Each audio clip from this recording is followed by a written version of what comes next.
नमस्ते दोस्तों, मैं हूं आपका Satish. Welcome to my YouTube channel. और आज हम कन्वल्जेंट प्लाज्मा थेरेपी के बारे में जानेंगे। जो बहुत सारे व्यूअर्स ने मुझे पूछा, पर्सनल भी व्हाट्सएप किया। कुछ लोग बोल रहे थे कि ये सक्सेस है, कुछ लोग बोल रहे थे सक्सेस नहीं है। तो बहुत सारे लोग, जो कॉमन मैन है, उसको ब्लड डोनेशन के बारे में पता है, खून लेना किसी जान पहचान के लिए, कोई ऑपरेशन के थिएटर के समय, लेकिन कोई एक्सीडेंट के समय भी। लेकिन कोई भी ये नहीं जानता था कि प्लाज्मा थेरेपी होता क्या है। तो मैंने कुछ पिक्चर्स अपलोड किए थे अपने व्हाट्सएप पे और फेसबुक पे। उसके ऊपर भी उन्होंने बहुत सारे सवाल उठाए थे। तो उन सब के लिए आज मैं ये कन्वल्जेंट प्लाज्मा थेरेपी लेकर आया हूँ। कन्वल्जेंट का मतलब क्या होता है? कोई भी बंदा कोई डिसीज़ से, जैसे कि नॉट ओनली कोरोना वायरस, कोई भी अदर इन्फेक्शन से जूझ चुका है और उसके बॉडी के अंदर, जैसे बचपन में चिकन पॉक्स होता है, उसके बाद कुछ दिनों के बाद अपने आप ही रिकवर हो जाता है। जैसे साइना नेहवाल का रिसेंटली चिकन पॉक्स हुआ था, फिर अपने आप ही बिना कोई ट्रीटमेंट के ही अपने आप ही ठीक हो जाता है। तो उस तरह उस बंदी का अगर आप प्लाज्मा ले रहे हो तो उसमें बहुत सारे मेडिसिनल वैल्यू होता है। तो इसी तरह आजकल जितने भी कोरोना वायरस के केसेस है, उसके ऊपर कन्वल्जेंट प्लाज्मा थेरेपी हो रहा है, जो रिकवरी फ्रॉम एन इलनेस और मेडिकल ट्रीटमेंट। सो ये इलनेस जो है, यहाँ पर हम सिर्फ कोरोना वायरस के बारे में ही बात करेंगे।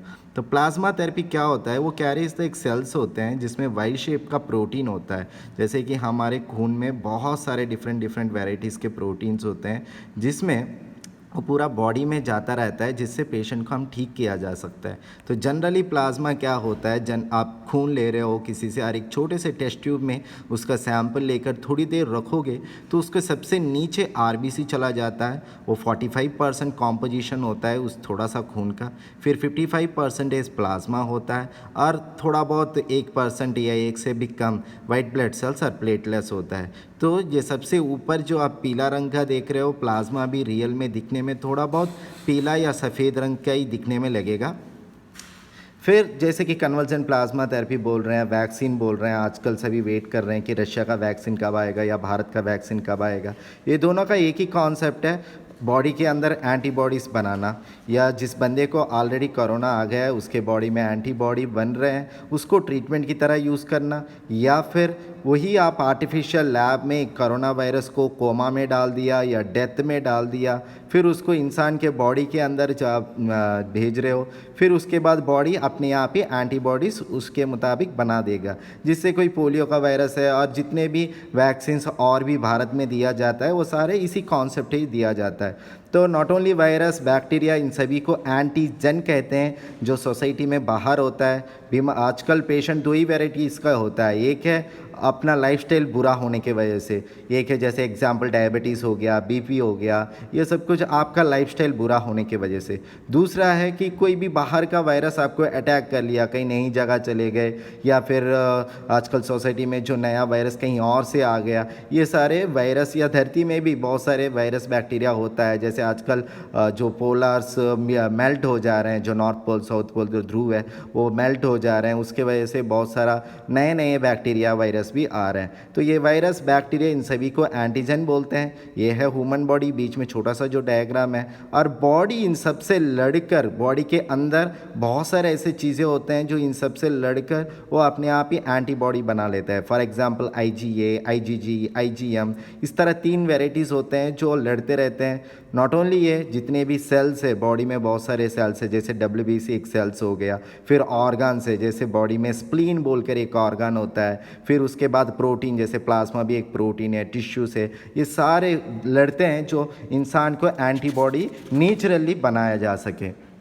फिर जैसे कि एक पर्सन है जो डोनर है, कोरोना वायरस पॉजिटिव का डोनर है, उसको RT-PCR टेस्ट किया गया, जो स्ट्रॉन्ग टेस्ट होता है, बहुत ही अच्छा होता है। और साथ ही साथ RT-PCR टेस्ट करने के बाद भी कुछ लोगों को माइल्ड RT-PCR पॉजिटिव आता है, वो लोग उतना डोनेट नहीं कर सकते। जो लोग स्ट्रॉन्ग RT-PCR टेस्ट आते हैं, जैसे उनको अच्छा सा कोरोना आ गया, लेकिन उनको सिम्टम्स आए या नहीं आए वो बात की बात है, लेकिन RT-PCR टेस्ट में उनका स्ट्रॉन्ग, मतलब बहुत सारे वायरस उसके बॉडी में है कोरोना के रिलेटेड, अगर वो टेस्ट, जैसे मैंने अपने पिछले वीडियो में बताया कि बहुत सारे टेस्ट होते हैं, लेकिन RT-PCR टेस्ट इंडिया में बहुत सा अच्छा टेस्ट माना जाता है। फिर उसके बाद इसमें दो तरीके के पेशेंट को लिया जाता है। एक है सिम्टोमेटिक पेशेंट, जिसको ड्राई कफ होगा, फीवर होगा, बॉडी पेन हुए, जो भी हुआ, जो हॉस्पिटलाइज हुआ या बिना भी हॉस्पिटलाइज हुआ, जिसको सिम्टम्स आए। और दूसरा पर्सेंट होता है एसिम्टोमेटिक, जैसे आजकल देख रहे हो हॉकी के प्लेयर्स, बहुत सारे स्पोर्ट्स प्लेयर्स, फिर टेनिस के प्लेयर्स भी, उनका एक प्रोटोकॉल होता है। हाँ जी, जैसे रिसेंटली भी धोनी जी को टेस्ट किया गया, कोरोना नेगेटिव आया, इसीलिए बोल रहे हैं कि वो अब आईपीएल खेल सकते हैं, फिर न्यूज़ में भी आया था। तो इस तरह का एसिम्टोमेटिक पेशेंट हो या सिम्टोमेटिक पेशेंट हो, जिसको कोई भी सिम्टम्स नहीं है, इन दोनों तरीके के पेशेंट को ले सकते हैं। सिम्टोमेटिक पेशेंट जब एसिम्टोमेटिक हो जाए, जैसे इस तरह का स्टेज में चला जाए, तब जाकर उसको कोविड-19 नेगेटिव का टेस्ट रिपोर्ट लेकर आना पड़ेगा। जैसे आरटीपीसीआर टेस्ट यहाँ पर पॉजिटिव आया, उसी तरह यहाँ पर नेगेटिव आया। लेकिन आप ध्यान दोगे, यहाँ पर मैंने कलर में डाला है, यहाँ पर बिना कलर में डाला है। रीज़न क्या है कि लोग बोलते हैं जब पेशेंट लेकर आते हैं हॉस्पिटल में, तब कोरोना टेस्ट पॉजिटिव है वो देखते रहते हैं, और जब डिस्चार्ज होते रहते हैं तो केस शीट में बहुत सारे हॉस्पिटल में लिख देते हैं कि इनको कोविड-19 नेगेटिव आ गया है। लेकिन सच्चाई में जो हार्श रियलिटी है, जो सीक्रेट ऑफ हॉस्पिटल्स है, वो ये टेस्ट करते नहीं हैं। तो यहाँ पर एक ड्रॉबैक हो रहा है। फिर भी इस क्यों नहीं करते, अगर ना भी करे क्यों चलेगा, ये हम बाद में देखेंगे। फिर उसी बंदे को एसिम्टोमेटिक यहाँ का हो या एसिम्टोमेटिक यहाँ का हो, उस बंदे को 14 दिनों से लेकर 60 दिनों के, मतलब कोरोना आ गया, फिर सिम्टम्स सारे चले गए, उसके 14 दिनों से लेकर 60 दिनों के बीच में वो अपना खून दे सकता है। पहला है कि वो देना चाहता है कि नहीं चाहता, वो उसके ऊपर डिपेंड होता है। अगर उसके फैमिली मेम्बर्स कोई रिस्ट्रिक्शन नहीं दे रहे हैं और वो भी दिल से चाहता है यार किसी बंदे का भला हो जाए, तभी जाकर वो दे रहा है। और गौर कर रहे हैं कि छोटे शहरों में प्लाज्मा थेरेपी देने वाले बहुत ही कम है। कोरोना के पेशेंट तो बहुत सारे हैं, एसिम्टोमेटिक भी है और सिम्टम्स आकर ठीक होने वाले भी हैं, लेकिन डर रहे हैं यार मेरा खून चला जाएगा, क्या होगा, ये वो। तो डरने की कोई बात नहीं है, आप दे सकते हो। इससे पहले भी लोग खून देते थे डिफरेंट कंडीशंस में। आप जब ब्लड बैंक जाते हो और बोलते हो हाँ जी भाई 1000 लो, 2000 लो, मुझे खून दे दो, ऐसा नहीं चलेगा। आपको ज़िंदगी में कभी ना कभी किसी को हेल्प भी करना होगा, तभी आपके राइट्स बनते हैं कि किसी से लेने के लिए। और हमेशा याद रख लेना कि पैसों से हर चीज़ नहीं आता। फिर उसके बाद ब्लड ग्रुप मैच होना चाहिए। जैसे कि एक पर्सन ए है जो देना चाहता है किसी बी पर्सन को कि ब्लड ग्रुप मैच हो रहा है कि नहीं है। जैसे कि ये कॉमन सी चीज़ है, पता है, लेकिन पहले हम बोलते थे कि यूनिवर्सल डोनर है, यूनिवर्सल रिसीवर है, वो भी लेते हैं लेकिन उस तरह बहुत ही कम लेते हैं। मैक्सिमम क्या देखते हैं कि सेम ब्लड ग्रुप हो और पॉजिटिव नेगेटिव सेम हो, वही ज़्यादातर प्रैक्टिकल में देखे जाते हैं। फिर नेक्स्ट पेज हम देखते हैं।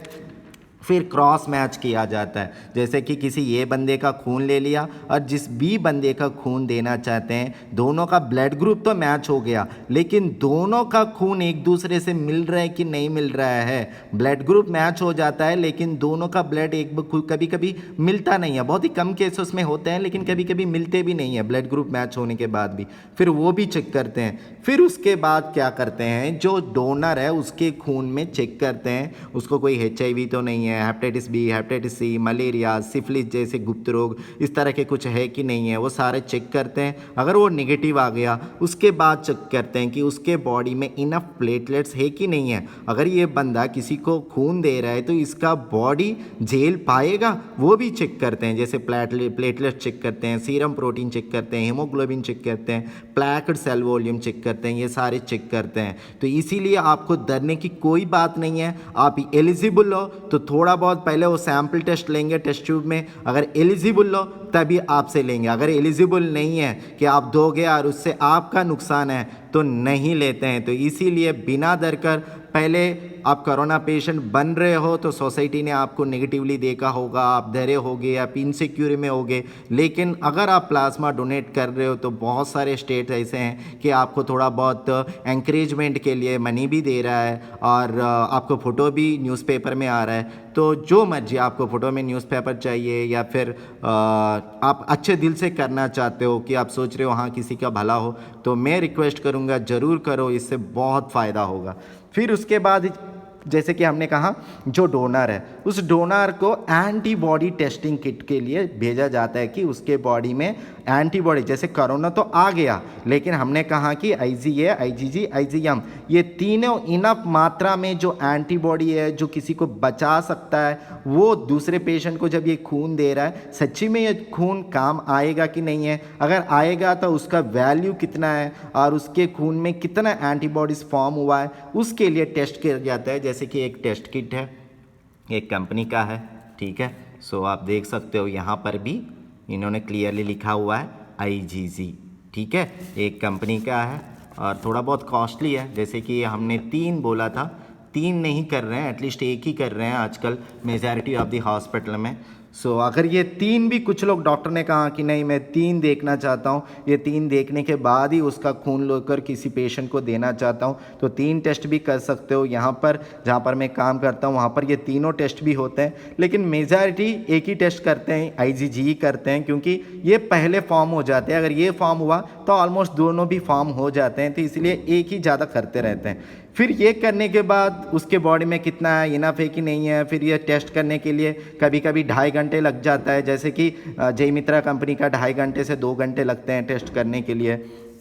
फिर उसके बाद वो बंदा डोनेट कर सकता है। फिर एडवांस मशीन चाहिए, उस मशीन को बोलते हैं एफ्रीसिस मशीन, मतलब उस बंदे के खून से लाइवली, जैसे कि अभी किडनी पेशेंट्स को खून अगर क्लीनिंग करने के लिए जब जाते हैं, आपने देखा होगा उस बंदे का एक हाथ से खून लिया जाता है, उस मशीन में रखा जाता है, फिर उसी मशीन को क्लीन कर कर फिर उन्हीं बॉडी को भेज देते हैं। उसी तरह ये मशीन क्या करता है, सिर्फ प्लाज्मा, प्लेटलेट्स और रेड ब्लड्स को 3 डिवाइड कर देते हैं, फिर प्लाज्मा ही पेशेंट से लेते हैं, बाकी सब कुछ फिर से उस पेशेंट के बॉडी में भेज दिया जाता है। लेकिन यहाँ पर गवर्नमेंट का रोल आ जाता है, क्योंकि इस तरह का मशीन बहुत सारे स्टेट्स में नहीं है, बहुत सारे डिस्ट्रिक्ट्स में नहीं है। कभी कभी कलेक्टर्स के पर्सनल इंटरेस्ट से वो दूसरी जगह से मंगवा कर करवा कर फिर बेचते हैं। मशीन भी बहुत सारे कॉस्टली है।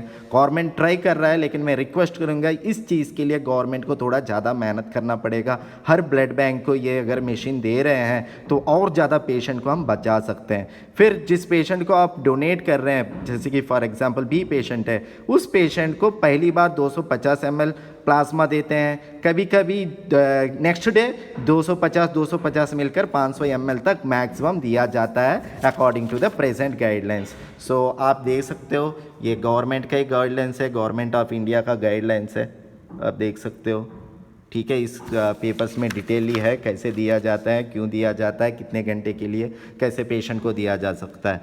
सो नेक्स्ट है donor plasma can be transferred. जैसे कि ये इम्यून सिस्टम जो बंदा का खुद का बॉडी का नहीं बना पा रहा है, क्योंकि उसको BP है, शुगर है, उसने कभी अपने बॉडी का ख्याल नहीं रखा, और कभी कभी बहुत सारी खानदानी बीमारी भी आ जाता है। जैसे कि आप देखते हो साउथ में या कुछ कम्युनिटी में अपने रिलेटिव्स को ही मैरिज कर लेते हैं, फिर उस तरह के लोगों में ना कुछ खून में कमी होती है, कुछ तरह के अदर डिसीज़ होते हैं जिसके उसकी खुद की बॉडी इम्यूनिटी नहीं बना पाता है। जब भी छोटा सा भी बुखार हो, कुछ भी हो, उनका लकवा मर जाना, कंप्लीट बॉडी पैरालिसिस हो जाना, फिर उनके बॉडी इनफ तरीके से जल्दी रिकवरी होना, जैसे फीवर में 1-2 दिन में ठीक हो जाना चाहिए, और कोरोना भी मैक्सिमम सिंपल फ्लू ही है। फिर क्यों कुछ बंदे इतनी जल्दी ठीक नहीं हो पा रहे हैं, क्यों स्पोर्ट्स प्लेयर को पॉजिटिव आने के बाद भी ऐसे ही घूम रहे हैं, तो रीज़न है वो अपने बॉडी को कैसे ट्रीट कर रहे हैं और माँ बाप से उनको किस तरह का हेल्दी खून मिला हुआ है। फिर उसके बाद मेडिकल रीजन फॉर कोविड-19 पेशेंट के डेथ नॉट ओनली कोरोना की वजह से हो रहा है, बट आल्सो इम्यूनिटी कम होने की वजह से। जैसे कोरोना हुआ,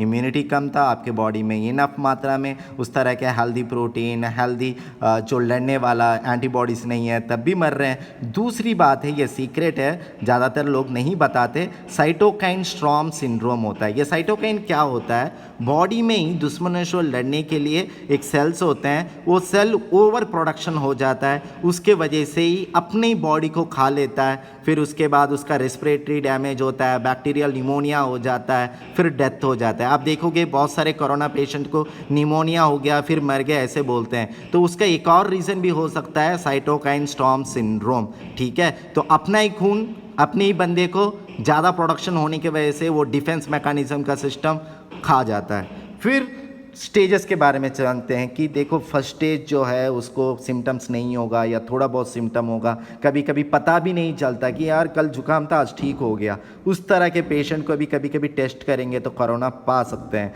तो वो स्टेज 1 है। जो स्टेज 3 है कि ये SpO2 जो बॉडी में ऑक्सीजन लेवल है वो बहुत ही कम हो जाता है, 80 से भी कम हो गया, आर्टिफिशियल ऑक्सीजन पर डिपेंड हो गया, ब्रीथिंग बहुत ही फास्ट है, चल नहीं पा रहा है, चक्कर आ जा रहा है, बैठने में ही मुश्किल हो रहा है, बहुत ही फास्टली सांस ले रहे हैं, उस तरह के पेशेंट को भी उतना यूजफुल नहीं है। दे सकते हो लेकिन उतना सक्सेस रेट नहीं है। इस तरह के पेशेंट में दोगे तो कोई उतना यूजफुल नहीं है, क्यों दे रहे हो, बंदा तो ठीक ही है, तो इस स्टेज में देना पड़ेगा। तो यहाँ पर डॉक्टर का रोल हो जाता है कि बंदे को यही स्टेज में या इस स्टेज में है वो कैलकुलेट करना काफ़ी मुश्किल हो जाता है। तो यहाँ पर सीनियर डॉक्टर की ज़रूरत है या सीनियर जो प्लाज्मा थेरेपिस्ट स्पेशलिस्ट है उनकी ज़रूरत है इस तरह के पेशेंट को ठीक करने में। तो यहाँ पर एक पेशेंट का डिटेल है, तो मैक्सिमम पेशेंट का जो प्राइवेसी है वो मैं हाइड कर रहा हूँ। यहाँ पर देखिए डेट ऑफ एडमिशन यहाँ पर इन्होंने नहीं डाला है, लेकिन बाद के पेपर जब पढ़ोगे तब आपको डेट ऑफ एडमिशन पता चल जाएगा। तो ये एक मिस्टेक कर रहे हैं। दूसरी बात है डेट ऑफ डिस्चार्ज कब है, फिर उसके देखोगे कि उन्होंने RT-PCR टेस्ट पॉजिटिव हुआ है, फिर उसको जैसे कि कोई फीवर गीवर सब कुछ देखा, उन्होंने चेक किया, उसका SpO2 99 पर आ गया रूम टेम्परेचर पर, जो हम थोड़ी देर पहले बोल रहे थे, उसका रैपिड ब्रीथिंग नहीं है, ठीक है उसका ब्रीथिंग सब कुछ।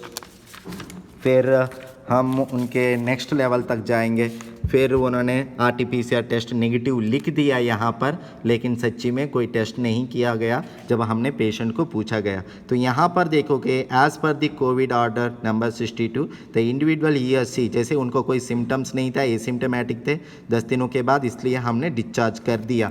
तो यहाँ पर मेरा पूछने का बात यह है कि जब आप पेशेंट को जब बोल रहे हो कि एसिम्टोमेटिक पेशेंट को बिना टेस्ट किए आप घर भेज सकते हो, तो एसिम्टोमेटिक पेशेंट को आप हॉस्पिटल में क्यों लेकर आ रहे हो? आप उसको क्यों नहीं रिक्वेस्ट कर रहे हो कि भाई आप एसिम्टोमेटिक हो आप घर में ही रहो, आप मिनिमल सिम्टोमेटिक हो आप घर में ही रहो? मेजॉरिटी ऑफ द हॉस्पिटल में क्या हो रहा है, उसको ज़बरदस्ती भेजा जा रहा है। जैसे कि ये पेशेंट हो गया एसिम्टोमेटिक है तो कोविड पॉजिटिव आ गया तो हॉस्पिटल में एडमिट करवा दे रहे हो। अगर 20 पेशेंट है सिम्टोमेटिक कोविड है, अगर हॉस्पिटल में एडमिट है 5 दिन में कर रहे हो या 10 दिन में उसको नो सिम्टम बोल कर डिस्चार्ज कर रहे हो, तो क्यों कर रहे हो? अगर कर रहे हो तो क्यों फिर से टेस्ट नहीं कर रहे हो? तो ये अच्छी बात है टेस्ट ना करना, जब पेशेंट को भेज रहे हो घर तो टेस्ट ना करना मेरे हिसाब से तो अच्छा है, लेकिन जिसको सिम्टम्स नहीं है या थोड़ा बहुत सिम्टम्स है उसको बेकार में हॉस्पिटल मत लेकर आओ, क्योंकि हॉस्पिटल में बहुत सारे बैक्टीरिया वायरस इस तरह की चीज़ है जो आजकल कोरोना से डर कर बहुत सारे